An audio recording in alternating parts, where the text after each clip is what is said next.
All the animals of the forest tease Jessie the rabbit about her shy ways. But when a friend is in trouble, it is the shy Jessie who saves the day with her courage and quick thinking. Jessie, the rabbit, was eating a carrot in a green meadow, one sunny day. He watched the other animals run around and play, and he admired them. He had always been the shy one, and they were always playing without him. They made fun of him because he got startled so easily. If a tree fell somewhere in the forest, he would rush into his rabbit hole and hide for the rest of the day. "You're such a scared cat, Jessie," Teddy, the cub, once said when she passed by him. "You never have any fun, Jessie." But Jessie, the rabbit, was a cautious and wise rabbit. He knew better than to ignore every sound. "I may look stupid and scared, but I will always be prepared for danger," thought Jessie.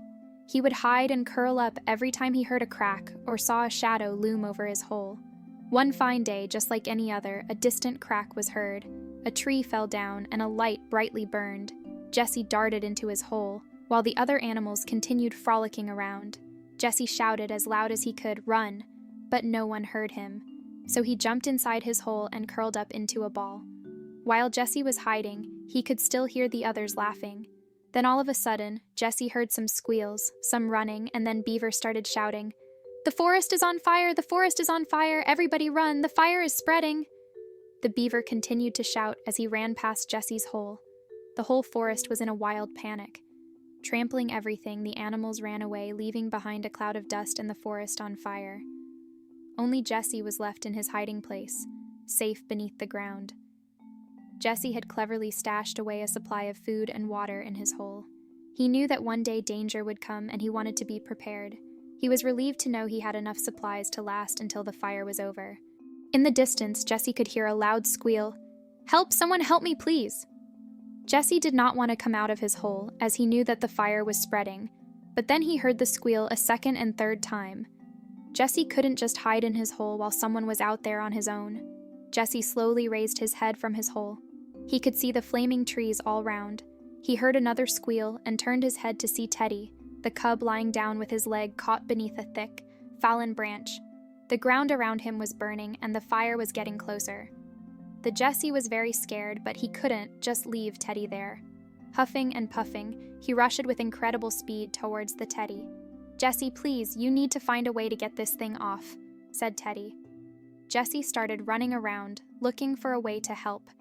Jessie saw that the other side of the branch had started to burn and was becoming thinner. Jessie had an idea, and he darted down into his hole.